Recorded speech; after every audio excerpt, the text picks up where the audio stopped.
So hello students, स्वागत है आपका हमारे यूट्यूब चैनल एजुकेशन ट्रिक्स पर।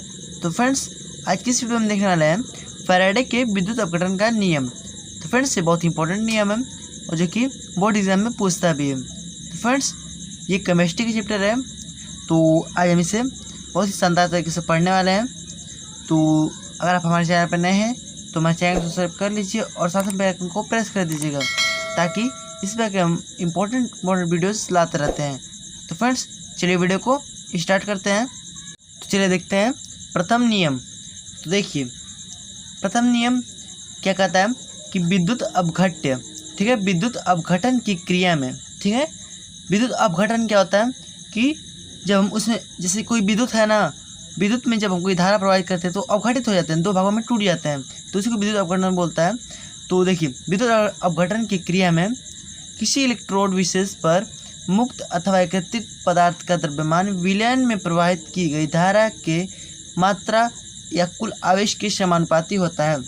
तो अभी आपको हमको लगता है कि समझ में आया नहीं होगा। अब चलिए, अब मैं इसे आपको शानदार तरीके से समझाता हूँ। तो देखिए, अब इसे ध्यान से समझिएगा। तो देखिए, विद्युत अपघट्य की क्रिया में, ठीक है, विद्युत अपघट्य का एक क्रिया है, क्योंकि ये प्लस है और ये माइनस है, ठीक है, दो जो कि इलेक्ट्रोडों में बटा हुआ है, ये विद्युत के द्वारा जो कि अपघटित हुआ है, ठीक है। तो देखिए, इसी क्रिया में बोल रहा है कि इलेक्ट्रोड, किसी इलेक्ट्रोड विशेष पर मुक्त अथवा एकत्रित होने वाले। अब देखिए, इसमें जो इलेक्ट्रोड लगा हुआ है, ये इलेक्ट्रोड है, ये प्लस है और ये माइनस है, एनोड और कैथोड, ठीक है। तो ये जो प्लस और माइनस जो लगे हुए हैं इलेक्ट्रोड, तो इससे जो इलेक्ट्रोड है उसी से मुक्त होने वाली, ठीक है, या एकत्रित होने वाली पदार्थ का द्रव्यमान, ठीक है। अब इससे मुक्त होने वाली या इसी पे एकत्रित होने वाली, या तो इससे मुक्त होगी या तो इससे इसी पे एकत्रित होगी, उसका जो द्रव्यमान होगा वो विलयन में प्रवाहित की गई धारा की मात्रा के समानुपाती होगा। अब देखिए, अब इसमें जो विलयन होगा, जो हमारा विलयन है, इसमें प्रवाहित धारा के कुल आवेश के समानुपाती होगा या धारा की मात्रा के समानुपाती होगा। यहाँ पे मात्रा क्या, यहाँ पे स्थान पे हम कुल आवेश को भी कर सकते हैं, मतलब कि इसमें जितना आवेश है उसके समानुपाती होगा, जो कि इसका द्रव्यमान, इलेक्ट्रोडों पर जो द्रव्यमान होगा वो विलयन में प्रवाहित धारा के समानुपाती होगा, ठीक है। तो अब देखिए, इसका हम इसको, चूँकि इसका सूत्र क्या बनेगा उसको हम देख लेते हैं कि विद्युत अपघटन क्रिया में किसी इलेक्ट्रोड विशेष पर मुक्त तथा एकत्रित होने वाला द्रव्यमान, तो द्रव्यमान जो हम हमारे W से प्रदर्शित करते हैं। तो देखिए, W बराबर, अब देखिए W अंक अनुपाते, ठीक है, W अंक अनुपाते। अब देखिए, विलयन में प्रवाहित विद्युत धारा की मात्रा मतलब कुल आवेश के समानुपाती होता है। कुल आवेश मतलब कि कैपिटल Q, ठीक है, कैपिटल Q हम इसको बना लेते हैं, ठीक है, कैपिटल Q। तो इसके देखिए कुल आवेश के समानुपाती होगा। तो अब जब हम समानुपाती का जब चिन्ह हटाएंगे, तो देखिए समानुपाती जब चिन्ह हटाएंगे तो यहाँ पे हमारा जो कि एक जेड नियतांक आ जाएगा, देखिए जेड, और फिर यहाँ पे हमारा Q हो जाएगा, ठीक है। तो यहाँ पे अब देखिए जेड नियतांक हमारा हो गया, ठीक है। जब हमने यहाँ पे समानुपाती का जब चिन्ह हटाए हैं तो यहाँ पे एक जेड नियतांक हो गया। तो अब देखिए, अब हम Q के स्थान पे यहाँ पे क्या रख सकते हैं। देखिए, इसमें जो Q है, इसमें Q बराबर होता क्या है, देखिए Q बराबर होता क्या है, Q बराबर क्या होता है, Q बराबर IT होता है, ठीक है।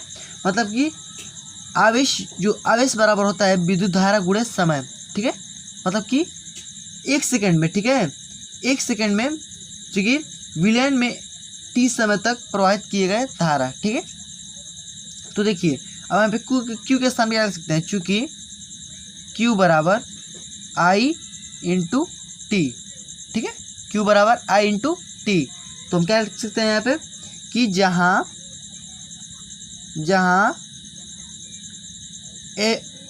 I एम्पियर, ठीक है, ठीक है, जहाँ I एम्पियर की उस विलयन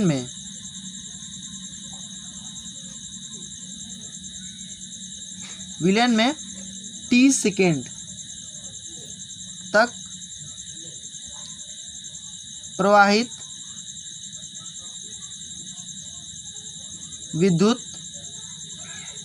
धारा है, ठीक है, जहां I जो है एम्पियर की उस विलेन में t समय तक प्रवाहित विद्युत धारा है, ठीक है। तो अब हमारे जो कि फाइनली फार्मूला क्या बनेगा, देखिए फाइनली जो फार्मूला बनता है कि हम यहाँ पे Q के स्थान पे क्या लिख सकते हैं, Q बराबर, क्योंकि IT होता है तो हम लिखेंगे Q बराबर IT, ठीक है। तो देखिए Q W बराबर Z और Q के स्थान पे क्या हो जाएगा, इंटू I और इंटू T, ठीक है, इंटू I और इंटू T। तो अब हमारे देखिए अब क्या बनेगा यहाँ पे फॉर्मूला कि W बराबर ZIT।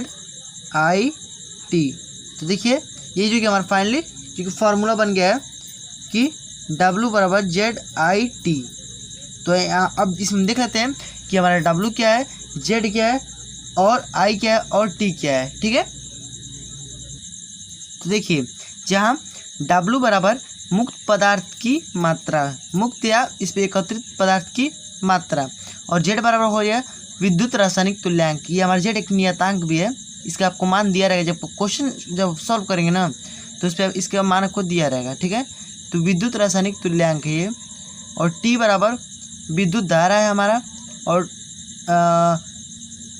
I बराबर यहाँ पे I बराबर विद्युत धारा है, I बराबर विद्युत धारा है और T बराबर समय, ठीक है। तो अब देखिए ये हमारा प्रथम नियम है। तो अब इसमें आपको कहीं भी दिक्कत है तो आप कमेंट में पूछ सकते हैं। तो चलते हैं अब इसके जो कि द्वितीय नियम है उस पर चलते हैं। तो चलिए, तो देखिए अब हमारा जो दूसरा नियम है उसको देखते हैं। तो देखिए जब श्रेणी क्रम में जुड़े विभिन्न वैद्युत अपघट्यों के विलयनों में समान मात्रा में विद्युत धारा प्रवाहित किया जाता है तो पदार्थ पर मुक्त या एकत्रित पदार्थ का द्रव्यमान एवं तुल्यांकी भारों के समानुपाती होता है, ठीक है। तो अब इसको ध्यान से समझिएगा। देखिए तो अब इसमें बोल रहा है कि जब श्रेणी क्रम में जुड़े विद्युत अपघट्य हो, अब देखिए श्रेणी क्रम में जुड़ा हुआ है, इसका जो माइनस पॉइंट है वो प्लस पॉइंट में जुड़ा हुआ है, प्लस पॉइंट इधर से निकला है, माइनस पॉइंट इधर से निकला हुआ है। तो अब देखिए श्रेणी क्रम में जुड़े हुए हैं और बीच में जो कि देखिए हमारा एक लगा हुआ है यू आकार की नली लगी हुई है, ठीक है, जो कि इसको बैलेंस करने में जो कि बहुत ही सहायता करती है, ठीक है। तो अब देखिए बोल रहा है कि विलयनों में समान मात्रा में विद्युत धारा प्रवाहित करने पर, अब इन दोनों विलयन जो है इसमें समान मात्रा में, मतलब कि दोनों में बराबर मात्रा में जो कि हम धारा को प्रवाहित करेंगे, ठीक है। तो पदार्थ पर मुक्त या एकत्रित पदार्थ के द्रव्यमान एवं तुल्यांकी भारों के समानुपाती होगा। तो इसमें बोल रहा है अब कि पदार्थ पर मुक्त या एकत्रित, अब इसमें जो पदार्थ है, पदार्थ उसको मुक्त या एकत्रित द्रव्यमान जो होगा वो उसके तुल्यांकी भार के समानुपाती होगा एवं तुल्यांकी भार के समानुपाती होगा। मतलब कि इसमें जो इसका धारा होगा, ठीक है, जो विद्युत धारा है, अगर विद्युत धारा इसमें समान मात्रा में हम इसमें विद्युत धारा प्रवाहित कर रहे हैं तो पदार्थ मुक्त या एकत्रित पदार्थ के द्रव्यमान के तुल्यांकी भारों के समानुपाती होगा, ठीक है। तो अब देखिए अब इसमें दोनों विद्युत अपघट्य, मतलब ये पहला वाला विद्युत अपघट्य और दूसरा वाला विद्युत अपघट्य, ठीक है, दोनों का हम निकालेंगे अभी। देखिए तो दोनों को निकालेंगे तो देखिए प्रथम विद्युत अपघट्य के लिए, ठीक है। अब हम पहले प्रथम विद्युत अपघट्य के लिए निकाल ले रहे हैं, ठीक है, मतलब कि दोनों का हमको निकालना पड़ेगा, एक बार इसका निकालना है, एक बार इसका निकालना है। अब दोनों को निकाल के जो कि उसका भाग देना पड़ेगा, ठीक है, तब जाके जो कि हमारे इसका जो कि फार्मूला मिलेगा, द्वितीय नियम का जो फार्मूला मिलेगा मेरा, ठीक है। तो अब देखिए इसमें अगर हम W1 करेंगे, ठीक है, मान लीजिए ये W1 है, ठीक है, और ये W2 है, और ये इसमें अगर हम W1 करते हैं तो नियतांक होगा वो हमारा Z1 हो जाएगा और जो हमारा Q आवेश है, ठीक है। तो अब ये हो जाएगा हमारा, क्योंकि ये प्रथम में है, ठीक है। अब द्वितीय में देखिए द्वितीय, ठीक है, इसी प्रकार से द्वितीय विद्युत अपघट्य के लिए, तो द्वितीय विद्युत अपघट्य के लिए क्या हो जाएगा हमारा कि W2 बराबर, ठीक है, मैं इसे W2 मान ले रहा हूँ, तो W2 बराबर Z2 और Q हो जाएगा। ठीक है, तो अब देखिए इसको हम पहला मान लेते हैं और इसको दूसरा मान लेते हैं। ठीक है, अब दोनों को हम भाग दे देते हैं। ठीक है, तो फर्स्ट भागे 2। ठीक है, तो अब देखिए क्या हमारे मिले क्या कि W1 अपॉन में W2 बराबर Z1 अपॉन में Z2, या अब देखिए W अनुक्रमानुपाती है किसके, E।